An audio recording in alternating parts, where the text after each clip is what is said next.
Avant de plonger dans cette histoire incroyable, pensez à vous abonner à la chaîne et à activer la cloche.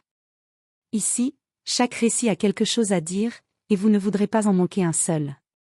Le terminal de l'aéroport bourdonnait de voyageurs pressés, d'annonces répétitives et de valises qui roulaient sur le sol.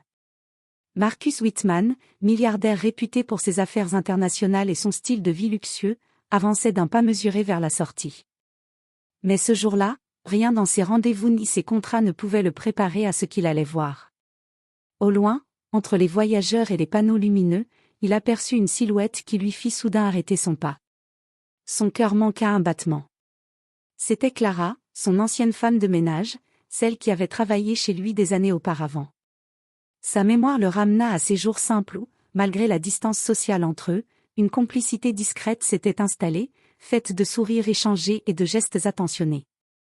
Mais ce qui le cloua sur place n'était pas sa présence. C'étaient les 2 poussettes qu'elle poussait. À travers les vitres teintées de l'aéroport, Marcus distingua les visages des jumeaux qu'elle contenait. Et en un instant, il sut. Leur ressemblance avec lui était frappante, les yeux, le nez, le sourire, chaque détail révélait une vérité qu'il n'avait jamais imaginée. Le monde sembla ralentir autour de lui. Les annonces de vol, le brouhaha des passagers, les valises qui roulaient, tout devint flou.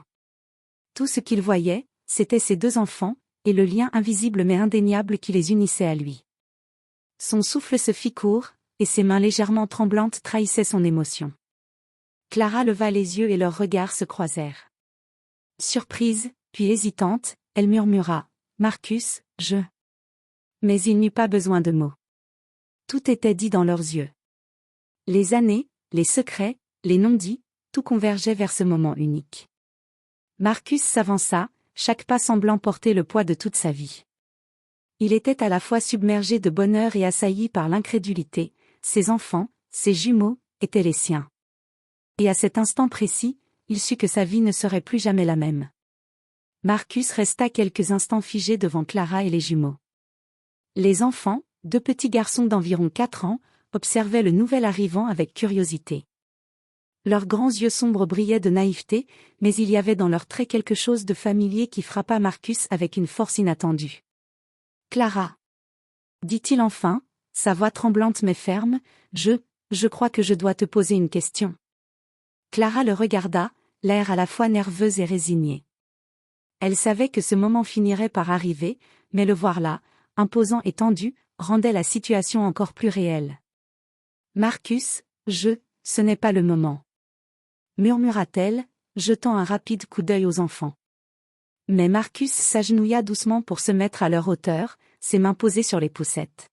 « Les garçons » dit-il doucement, essayant de contenir l'émotion qui montait, « je crois que je suis votre père. » Le silence qui suivit sembla durer une éternité. Les jumeaux se regardèrent l'un l'autre, puis l'un d'eux leva timidement la main vers Marcus. Clara sentit une boule se former dans sa gorge. Elle avait protégé ce secret toutes ces années, mais maintenant, il était là, tangible et irréversible. « Marcus, ce n'est pas si simple. » dit-elle enfin, sa voix tremblante. « Ils ont grandi loin de toi. Et, je ne voulais pas que ce soit toi qui… » « Je sais, » répondit-il doucement, mais avec détermination. « Je n'ai jamais su. Mais maintenant que je sais, je veux être là. Je veux apprendre à vous connaître. » Les garçons, d'abord hésitants, tendirent lentement leurs petites mains vers lui. Marcus les prit délicatement dans les siennes, un mélange de joie et de larmes montant en lui. Clara, observant cette scène, sentit une étrange chaleur envahir son cœur. Le secret qu'elle avait gardé si longtemps venait de transformer la vie de tous, pour le meilleur et pour le pire. Après les premières minutes d'émotion pure, Marcus invita Clara à s'asseoir dans un coin tranquille du terminal, hors du brouhaha des voyageurs. Les jumeaux, assis sur leurs poussettes, le regardaient attentivement, intrigués par cet homme imposant qui semblait étrangement familier. « Marcus » commença Clara, sa voix tremblante, « je n'ai jamais voulu te mentir. Mais les choses étaient compliquées à l'époque. Je ne savais pas comment te le dire. » Marcus hocha la tête, encourageant doucement Clara à continuer. « Je veux comprendre, Clara. Tout. » Elle inspira profondément, les souvenirs l'envahissant. Après que tu aies quitté notre quartier, je suis tombée enceinte. J'ai eu peur, Marcus. Peur que tu ne veuilles pas, ou que tu ne puisses pas. Sa voix se brisa légèrement. Alors j'ai pris la décision de garder les enfants loin de toi, pour les protéger, et pour me protéger aussi. Marcus sentit un mélange de colère, de douleur et de compassion le traverser. Il avait toujours cru que certaines choses se faisaient sans effort, que la vie suivait un chemin logique. Mais voir Clara, et surtout ses deux petits garçons, lui montrait que la vie pouvait être beaucoup plus complexe. Et eux? Demanda-t-il en désignant les jumeaux, comment ont-ils grandi? Clara sourit faiblement. Ils sont incroyables, Marcus. Pleins de vie, intelligents, et tu verras, très têtus. Elle posa la main sur l'une des poussettes. Je voulais te les présenter, doucement, quand je sentirais que c'était le bon moment. Et aujourd'hui, c'est le bon moment. Marcus se pencha vers les enfants et murmura doucement, « Bonjour, je m'appelle Marcus. Je suis votre papa. » Les jumeaux se regardèrent, puis éclatèrent de rire. L'un d'eux s'avança et tendit la main vers Marcus. L'autre se mit à sautiller légèrement sur place, excité. Marcus éclata de rire à son tour, les larmes lui montant aux yeux. Il n'avait jamais ressenti un mélange de bonheur et d'étonnement aussi fort. Clara, observant la scène, sentit une vague de soulagement et d'émotion la submerger. Les années de secret, de peur et de protection venaient de s'effacer, remplacées par un lien fragile mais réel qui commençait à se tisser entre un père, ses enfants, et la femme qui avait fait ce choix difficile. Après le choc initial et les présentations timides, Marcus proposa à Clara de sortir du terminal pour prendre un café et discuter plus calmement. Les jumeaux, excités par la nouveauté, sautillaient autour des poussettes, riant et posant 1000 questions à leur père qu'ils venaient à peine de rencontrer. « Marcus !» s'exclama l'un des garçons en pointant du doigt la montre de son père. « C'est une vraie montre de papa riche. » Marcus éclata de rire. « Oui, c'est une montre spéciale, mais pas aussi spéciale que vous deux. » Il se pencha pour parler à l'autre jumeau. « Et toi, tu aimes les avions ?» L'enfant hocha vigoureusement la tête. « Oui. Comme toi, papa ?» Marcus sentit son cœur se serrer. C'était incroyable de découvrir leur personnalité si rapidement. Chacun avait un petit caractère qui leur était propre, l'un curieux et bavard, l'autre plus réservé mais observateur, attentif à tout ce qui se passait autour de lui. Clara les suivait du regard, un sourire mêlé de tendresse et d'inquiétude sur le visage. Elle savait que ce premier contact était crucial. Ils ont toujours été proches, mais ils n'ont jamais eu un père, du moins pas un vrai père. Murmura-t-elle. Marcus acquiesça, conscient de l'énorme responsabilité qui venait de lui tomber dessus. Je ne veux rien précipiter. Je veux juste être là pour eux, apprendre à les connaître, petit à petit. Alors qu'ils traversaient le terminal pour trouver un endroit tranquille, Marcus commença à leur raconter quelques anecdotes de sa propre enfance, ses voyages et ses passions. Les jumeaux écoutaient, captivés, riant à ses histoires et posant des questions. Pour la première fois, Marcus sentit que ce lien, longtemps inexistant, commençait réellement à se créer.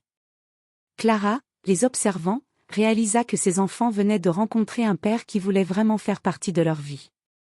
Et pour la première fois depuis des années, elle sentit un espoir qu'elle avait cru impossible, celui d'une famille réunie, même après tant de secrets et de distance. Le lendemain, Marcus invita Clara et les jumeaux à passer la journée dans sa somptueuse résidence. L'énorme villa avec ses jardins luxuriants, sa piscine scintillante et ses voitures de luxe impressionna immédiatement les enfants. Les jumeaux couraient dans les couloirs, leur rire résonnant comme une musique nouvelle dans la maison silencieuse depuis si longtemps. « Waouh !» s'exclama l'un d'eux en regardant les voitures dans le garage. « C'est tout à toi, papa ?» Marcus sourit, amusé et un peu gêné. « Oui, mais aujourd'hui, elles ne sont pas pour jouer. » Il se pencha pour leur murmurer, « On a plein d'autres choses amusantes à faire. » Clara observait la scène, sentant son cœur se réchauffer. Elle savait que les jumeaux n'avaient jamais eu ce genre de luxe, mais ce qui l'inquiétait, c'était de savoir si la richesse de Marcus allait effrayer ou impressionner trop ses enfants. Marcus, voyant leurs yeux émerveillés, décida de leur montrer autre chose, son bureau rempli de livres, de maquettes d'avions et d'objets liés à ses voyages. Vous voyez ces avions? Demanda-t-il. Je voyage beaucoup, mais un jour, j'aimerais vous emmener avec moi. Les garçons s'approchèrent, fascinés par chaque objet, posant 1000 questions sur les pays, les cultures et les aventures de leur père. Marcus répondait patiemment, heureux de constater leur curiosité naturelle et leur soif de découverte. Puis vint le moment du déjeuner. Marcus avait fait préparer un repas simple mais délicieux. Pendant qu'il mangeait, il observa les jumeaux interagir avec Clara. Il remarqua leur complicité, les petites habitudes qu'ils avaient entre eux, et il comprit que cette famille, bien que recomposée, avait déjà des liens solides. Vous savez, dit Marcus en souriant, je n'ai peut-être pas été là depuis le début, mais je veux apprendre à être un vrai papa pour vous. Les garçons échangèrent un regard, puis le plus audacieux s'exclama, on veut que tu sois notre papa. L'autre ajouta timidement mais fermement, oui, reste avec nous, papa. Clara sentit une larme lui monter aux yeux. La peur et les doutes des années passées s'étaient envolés. Pour la première fois, elle se sentit prête à laisser Marcus entrer dans la vie de ses enfants, et peut-être, dans la sienne aussi. Les jours suivants, Marcus commença à instaurer une routine avec les jumeaux. Chaque matin, il venait les réveiller avec un sourire et des histoires amusantes, transformant leur petit appartement temporaire en un endroit vivant et joyeux. Les enfants, d'abord un peu hésitants, commençaient à se familiariser avec ce nouveau rythme, et surtout, avec leur père. Un matin, alors qu'ils prenaient le petit déjeuner, Marcus observa les habitudes des garçons. L'un d'eux insistait pour prendre son jus d'orange avec une paille en plastique, tandis que l'autre voulait toujours ajouter 2 cuillères de sucre à ses céréales. Marcus rit doucement. Vous avez chacun vos petites manies, hein? Les jumeaux éclatèrent de rire et hochèrent la tête. Oui, dirent-ils en chœur. C'est important, papa. Clara, assise à côté, les regardait avec tendresse. Elle savait que ces petits détails étaient ce qui rendait chaque enfant unique, et voir Marcus les observer avec autant d'attention la rassurait. Il ne cherchait pas à les changer ou à imposer son monde, il voulait comprendre qui ils étaient vraiment. Après le petit déjeuner, Marcus proposa une sortie dans un parc près de la villa. Les jumeaux couraient partout, exploraient chaque recoin, grimpaient aux structures de jeu et riaient à gorge déployée. Marcus les suivait, émerveillé par leur énergie et leur curiosité. Il commença à leur raconter des anecdotes de son enfance, des histoires drôles de ses propres bêtises et des voyages qu'il avait faits seul, pour leur montrer que même un adulte pouvait être joueur et maladroit. À un moment, l'un des garçons tomba en essayant de descendre un petit toboggan. Marcus accourut immédiatement et le prit dans ses bras. « Ça va aller ?» demanda-t-il doucement. Le garçon hocha la tête, serrant la main de Marcus. « Papa, tu restes avec moi ?» Marcus sentit une émotion intense l'envahir. « Toujours » murmura-t-il. Clara, observant la scène, sut que ce lien qui se tissait entre Marcus et ses fils n'était pas seulement temporaire. Il devenait réel, solide et précieux. Et pour la première fois depuis longtemps, elle sentit que la famille qu'elle avait imaginée seule pouvait enfin exister avec Marcus à leur côté. Quelques semaines plus tard, Marcus décida de présenter les jumeaux à une partie de son monde, son bureau, ses employés et, surtout, son style de vie luxueux. Il voulait que les enfants découvrent peu à peu qui il était, mais il redoutait leur réaction face à tant d'opulence. Le matin, il les emmena dans sa voiture de luxe. Les garçons étaient fascinés par les sièges en cuir, les écrans intégrés et le tableau de bord brillant. « Papa, c'est énorme !» s'exclama l'un d'eux, les yeux brillants d'émerveillement. Marcus sourit. « Oui, c'est ma vie, mais aujourd'hui, c'est aussi la vôtre. » Arrivés au bureau, les jumeaux attirèrent immédiatement l'attention des employés. Tout le monde fut surpris de découvrir que Marcus avait des enfants, et surtout des jumeaux, si jeunes. Les enfants, curieux, exploraient les lieux, touchant les objets, posant 1000 questions et riant aux éclats. Marcus observa avec amusement et fierté. L'un des garçons s'approcha timidement de la secrétaire et lui demanda « Madame, vous travaillez ici tous les jours ?» La femme éclata de rire et répondit « Oui, petit homme, et ton papa travaille très dur pour que tout se passe bien. » Puis vint le moment de leur présenter son assistant personnel et ses collaborateurs les plus proches. Marcus s'agenouilla pour parler aux enfants. « Aujourd'hui, vous allez rencontrer certaines personnes importantes dans ma vie. Mais rappelez-vous, ce sont vos amis maintenant aussi. » Les jumeaux, intrigués mais confiants, suivirent Marcus avec curiosité. Ils observaient chaque détail, chaque geste, posaient des questions et riaient des petites blagues de Marcus. Leur enthousiasme contagieux transforma l'ambiance du bureau. Clara, assise dans un coin tranquille, observait la scène. Elle sentit une grande fierté et un soulagement immense. Ses enfants avaient trouvé un père attentif et aimant, capable de les intégrer dans son monde sans les écraser ni les intimider.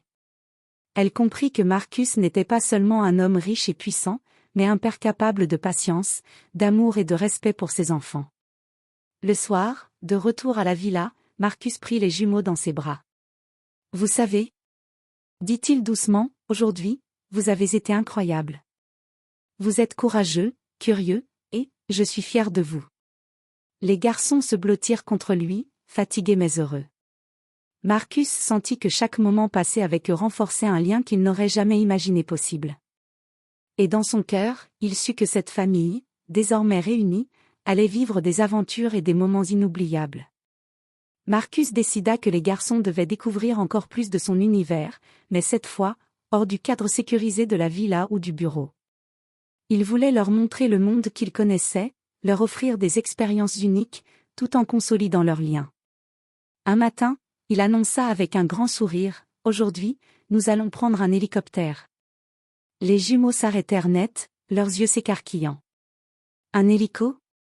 Vraiment ?» s'exclama le plus audacieux. « Oui » confirma Marcus, en prenant la main de chacun. « Vous allez voir la ville du ciel. » Clara, un peu inquiète, suivait de près.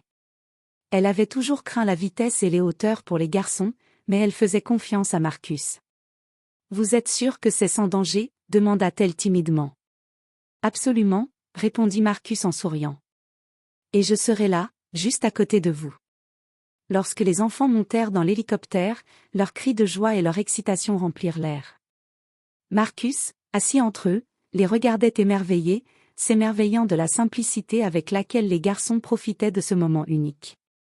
Les jumeaux posaient 1000 questions sur les moteurs, la vue et les bâtiments qu'ils survolaient, et Marcus répondait patiemment à chacune, découvrant à quel point ils étaient curieux et intelligents. Au fil du vol, un silence se fit soudain. Les garçons observaient la ville en contrebas, fascinés. Marcus sentit une émotion intense monter en lui. Il réalisa que ces moments précieux, ces instants où il pouvait être simplement un père, étaient bien plus importants que toutes ses affaires et sa richesse. De retour sur le sol, les garçons coururent vers Clara, racontant chaque détail avec enthousiasme. Marcus les observa, le cœur plein de gratitude et de fierté. « Vous avez été incroyables aujourd'hui » leur dit-il doucement. « Et ce n'est que le début. Il y a tant de choses que nous allons découvrir ensemble. » Clara, touchée, comprit que Marcus ne voulait pas seulement être un père symbolique. Il voulait être présent, vivre chaque instant avec ses enfants et leur montrer que malgré les années perdues, il pouvait maintenant créer des souvenirs indélébiles. Cette journée marqua un tournant. Les garçons avaient commencé à accepter Marcus, et lui, à comprendre que la vraie richesse ne résidait pas dans l'argent, mais dans ces moments simples, intenses et précieux partagés avec ses enfants et Clara. Quelques semaines après l'excursion en hélicoptère, la vie semblait s'installer dans une douce routine pour Marcus, Clara et les jumeaux. Mais la réalité de leur situation commençait à se manifester. Marcus était un milliardaire, Clara une mère qui avait vécu seule pendant des années, et les enfants avaient besoin de stabilité et de repères. Un après-midi, alors qu'ils se promenaient dans un parc proche de la villa, un incident mineur déclencha la première tension. L'un des jumeaux, curieux et intrépide, courut trop près d'un étang et glissa presque dans l'eau. Marcus se précipita pour le rattraper juste à temps. L'enfant éclata en sanglots, mais Marcus le serra contre lui. Clara, pâle et bouleversée, regarda Marcus. « Tu dois faire attention. Ils ne sont pas habitués à ce genre de... » Elle ne termina pas sa phrase, les larmes lui montant aux yeux. Marcus, la serrant doucement, murmura, « Je sais, et je ferai plus attention. Mais tu vois, je veux qu'ils explorent le monde, qu'ils découvrent des choses, même si parfois je dois intervenir rapidement. » Le reste de la journée fut marqué par des petites disputes et des incompréhensions. Les jumeaux, excités par l'aventure, se montraient plus exigeants et capricieux. Marcus, malgré sa patience, sentit la fatigue et la responsabilité peser sur ses épaules. Il réalisa qu'être un père n'était pas seulement une question d'amour et d'attention, mais aussi de discipline, de protection et de compréhension des limites. De retour à la villa, Clara et Marcus eurent une discussion sérieuse. Marcus, dit-elle, tu es merveilleux avec eux, mais ce n'est pas toujours facile.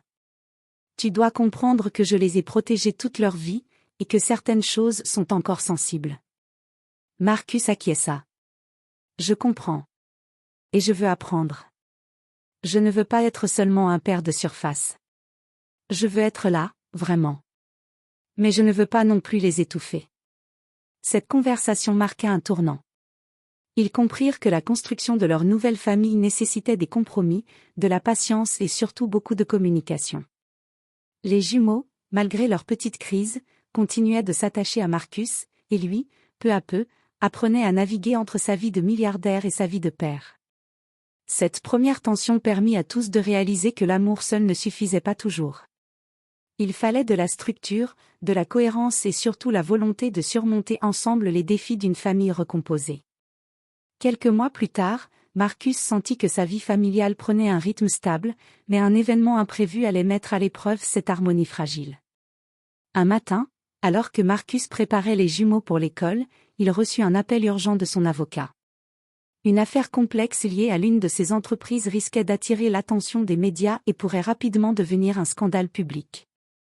Marcus sentit immédiatement la tension monter. La dernière chose qu'il voulait était que ses enfants soient exposés à cette pression ou à la curiosité malsaine des journalistes. Clara, remarquant son expression grave, demanda « Qu'est-ce qui se passe ?» Marcus prit une profonde inspiration. Une affaire à l'entreprise, ça pourrait devenir compliqué. Je dois m'assurer que vous et les garçons soyez protégés. Pendant la journée, Marcus jongla entre les appels, les réunions d'urgence et les briefings de son équipe juridique, tout en essayant de rester présent pour les jumeaux. Mais les enfants, sensibles à son stress, commencèrent à se montrer plus agités. L'un d'eux, inquiet, demanda plusieurs fois si papa allait disparaître. Marcus sentit son cœur se serrer. Il comprit que sa vie professionnelle, bien que luxueuse et puissante, pouvait interférer avec la sécurité émotionnelle de sa famille. Clara, voyant Marcus dépassé, intervint. « Marcus, tu dois leur montrer que tu es là pour eux, même quand les problèmes arrivent. Ils ont besoin de stabilité. » Cette remarque frappa Marcus. Il réalisa que protéger ses enfants ne signifiait pas seulement les éloigner du danger, mais aussi leur montrer qu'ils pouvaient faire face aux difficultés tout en restant leur père. Il décida de consacrer du temps à chaque enfant individuellement, les écoutant, répondant à leurs questions et leur expliquant, à leur niveau, la situation sans les effrayer.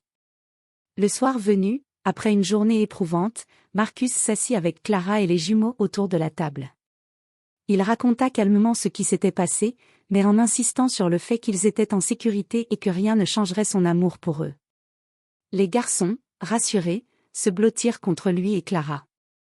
Cette crise permit à Marcus de comprendre une vérité essentielle, être père signifiait être un pilier, même quand tout s'effondrait autour de lui. Il comprit que chaque défi, chaque épreuve, était aussi une occasion de renforcer les liens familiaux et d'enseigner aux enfants la résilience, la confiance et l'amour inconditionnel.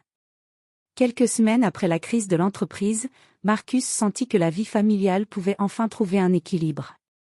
Les jumeaux, désormais habitués à leur père, riaient, jouaient et partageaient avec lui chaque instant. Clara, plus sereine, voyait l'homme qu'elle avait autrefois connu se transformer en un père attentionné et dévoué. Un samedi matin, Marcus proposa une sortie spéciale. « Aujourd'hui, annonça-t-il avec un large sourire, nous allons passer la journée tous ensemble, juste nous quatre. » Les garçons sautillèrent de joie, et Clara sentit son cœur se réchauffer en voyant leur bonheur. Ils partirent pour une petite aventure à la campagne, loin des luxes, des voitures et du stress de la ville. Les enfants couraient dans les champs, cueillaient des fleurs et riaient aux éclats. Marcus, les suivant, se sentait à la fois émerveillé et ému. Chaque sourire, chaque éclat de rire renforçait le lien qui s'était tissé au fil des mois. À un moment, les jumeaux coururent vers lui et l'encerclèrent, chacun prenant un bras. Papa? Dirent-ils ensemble, merci d'être là. Marcus sentit les larmes lui monter aux yeux. Je vous remercie, mes fils, de me laisser être votre papa. Vous êtes ma plus grande richesse. Clara, observant la scène, se sentit comblée. Elle savait que la route n'avait pas été facile, mais qu'ils avaient tous surmonté les obstacles ensemble. Elle s'approcha de Marcus et lui prit la main. Merci d'avoir été patient, de les avoir aimés et de nous avoir donné cette famille. Ce jour-là, au milieu des champs, sous le soleil et les rires des enfants, Marcus comprit que la vie ne se mesurait pas à la richesse, aux affaires ou au pouvoir.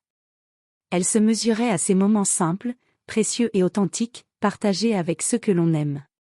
Pour la première fois depuis longtemps, Marcus, Clara et les jumeaux se sentirent réellement complets. Leur famille recomposée avait surmonté les secrets, les peurs et les obstacles. Ensemble, ils pouvaient maintenant avancer, main dans la main, prêts à affronter le futur avec amour, confiance et bonheur. Et tandis que le soleil se couchait à l'horizon, Marcus regarda les visages souriants de ses fils et de Clara et sut que, malgré les années perdues, ils avaient enfin trouvé leur place les uns avec les autres.